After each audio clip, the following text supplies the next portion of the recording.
आज हम B Com part 2 company law paper 1 के एनुअल जनरल मीटिंग और उसके लीगल प्रोविजंस पर बात करेंगे। आशय कंपनी एक्ट की सेक्शन 96 के अनुसार प्रत्येक कंपनी को एक व्यक्ति वाली कंपनी को छोड़कर प्रतिवर्ष अन्य सभाओं के अतिरिक्त अंशधारियों की एक सभा वार्षिक साधारण सभा के रूप में बुलानी चाहिए। इसके लीगल प्रोविजंस कंपनी एक्ट 2013 की सेक्शन 96 से 99 तक दिए गए हैं। नंबर 1, प्रतिवर्ष सभा बुलाना। प्रत्येक कंपनी को, चाहे वह निजी हो या सार्वजनिक कंपनी, को प्रतिवर्ष वार्षिक साधारण सभा बुलानी आवश्यक है। सभा की सूचना में इस बात का अवश्य उल्लेख किया जाना चाहिए कि वह कंपनी की वार्षिक साधारण सभा है। सेक्शन 96। सेकंड है प्रथम वार्षिक साधारण सभा का आयोजन। प्रथम वार्षिक साधारण सभा पहले वित्तीय वर्ष की अंतिम तिथि से 9 माह के भीतर आयोजित करना आवश्यक है। यदि कोई कंपनी उपरोक्त तरीके से साधारण सभा आयोजित कर लेती है तो उसे समावेलन के एक वर्ष में कोई भी सभा आयोजित करने की ज़रूरत नहीं है। सेक्शन 96। थर्ड है 2 सभाओं के बीच अंतराल। 15 माह से अधिक का अंतराल नहीं होना चाहिए। यदि रजिस्ट्रार संतुष्ट हो तो वह इस अवधि को 3 माह तक बढ़ा सकता है, अर्थात कुल 18 माह से अधिक अवधि नहीं होनी चाहिए। सेक्शन 129 की व्यवस्था अनुसार वार्षिक साधारण सभा में जो वार्षिक वित्तीय खाते प्रस्तुत किए जाते हैं वे 6 माह से अधिक पुराने नहीं होने चाहिए। यदि रजिस्ट्रार उसे 3 माह बढ़ाता भी है तो भी ये खाते 9 माह से अधिक पुरानी अवधि के नहीं हो सकते हैं। प्रत्येक कैलेंडर वर्ष में सभा बुलाना। प्रत्येक कैलेंडर वर्ष में एक साधारण सभा बुलाना आवश्यक है।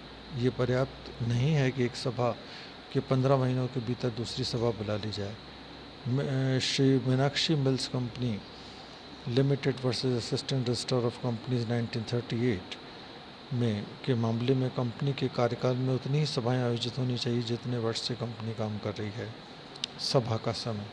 कंपनी के कामकाज के समय सुबह 9 बजे से 6 बजे तक बुलाई जानी चाहिए। यदि सभा कामकाज के घंटों में प्रारंभ कर दी जाती है तो वह कामकाज के घंटे समाप्त होने के बाद तक भी जारी रह सकती है। अंतर नियमों में व्यवस्था कर वार्षिक साधारण सभा का समय निर्धारित कर सकती है। Section 96 sub clause 2। नेक्स्ट है सभा का दिन। कार्य दिवस को ही सभा बुलाई जा सकती है, छुट्टी के दिन नहीं। छुट्टी का दिन वह होता है जो विधि में सद्य विलय का अधिनियम 1881 के अधीन सार्वजनिक छुट्टी का दिन घोषित किया गया हो। यदि कंपनी की सभा की सूचना भेजने के बाद वह दिन सार्वजनिक अवकाश घोषित कर दिया गया हो तो उस दिन वार्षिक साधारण सभा का आयोजन हो सकेगा। सेक्शन 96। विनिमय सद्य विलेख एक्ट में 1 अप्रैल व 30 सितंबर को सीमित उद्देश्यों के लिए अवकाश घोषित किया गया है। इसलिए कंपनी मामलों के विभाग ने परिपत्र जारी कर उस दिन वार्षिक साधारण सभा करने की छूट दे दी है। नेक्स्ट है सभा का स्थान। पंजीकृत कार्यालय में वार्षिक साधारण सभा बुलानी चाहिए। यदि वहाँ सभा का आयोजन संभव न हो तो पंजीकृत कार्यालय के क्षेत्र वाले शहर, गांव या कस्बे में आयोजित करनी चाहिए। सेक्शन 96। केंद्रीय सरकार द्वारा छूट संभव। केंद्र सरकार कंपनी को सभा के स्थान व तिथि के संबंध में उपरोक्त प्रावधानों से छूट दे सकती है। सेक्शन 97। सभा की सूचना भेजना। कंपनी की वार्षिक साधारण सभा बुलाने के लिए कंपनी की सूचना प्राप्ति के अधिकृत प्रत्येक व्यक्ति को सभा की सूचना दी जानी चाहिए। सभा की सूचना प्राप्ति के लिए निम्न व्यक्ति अधिकृत हैं। नंबर 1, कंपनी का प्रत्येक सदस्य जिसका नाम सदस्य रजिस्टर में दर्ज है। नंबर 2, मृतक सदस्य का उत्तराधिकारी। नंबर 3, दिवालिया सदस्य का निस्तारक। नंबर 4, कंपनी का अंकेक्षक। नेक्स्ट है सूचना की विषय वस्तु। वार्षिक साधारण सभा की सूचना में सामान्यतः निम्न सूचनाएं शामिल होती हैं। सभा की संख्या, जैसे 5वीं, 8वीं, 25वीं वार्षिक साधारण सभा।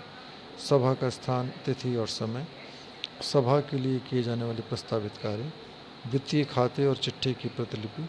अंकेक्षकों की रिपोर्ट। संचालक की रिपोर्ट।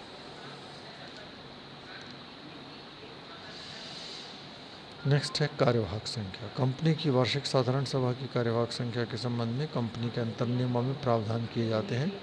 यदि ऐसा प्रावधान नहीं है तो निजी कंपनी की दिशा में 2 और सार्वजनिक कंपनी की दिशा में 5 व्यक्तियों की 1000 की सदस्यता पर और 1000 से 5000 सदस्यता पर 15 और 5000 से अधिक सदस्यता पर 30 सदस्य संख्या कार्यवाहक संख्या मानी जाएगी। सेक्शन 103।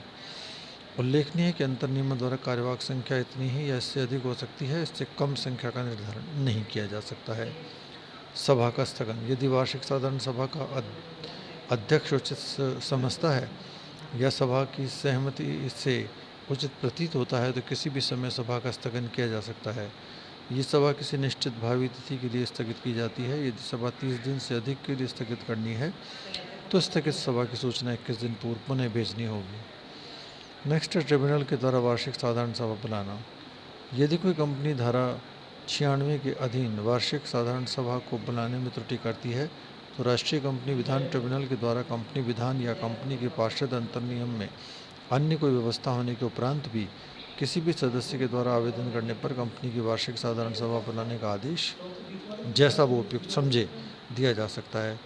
इस आदेश पर आयोजित वार्षिक साधारण सभा में अगर केवल एक ही सदस्य प्रत्यक्ष या प्रॉक्सी के रूप में उपस्थित होता है तो ऐसी सभा वैध होगी।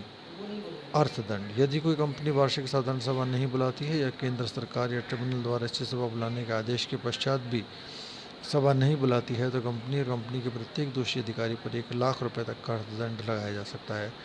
यदि त्रुटि जारी रहती है तो शेष अवधि के लिए प्रथम दिन को छोड़कर 5,000 रुपये प्रतिदिन का जुर्माना त्रुटि की अवधि के हिसाब से देना होगा। नेक्स्ट है साधारण सभा के कार्य। कंपनी की वार्षिक साधारण सभा में किए जाने वाले कार्य 2 प्रकार के होते हैं, प्रथम साधारण कार्य और द्वितीय विशेष कार्य।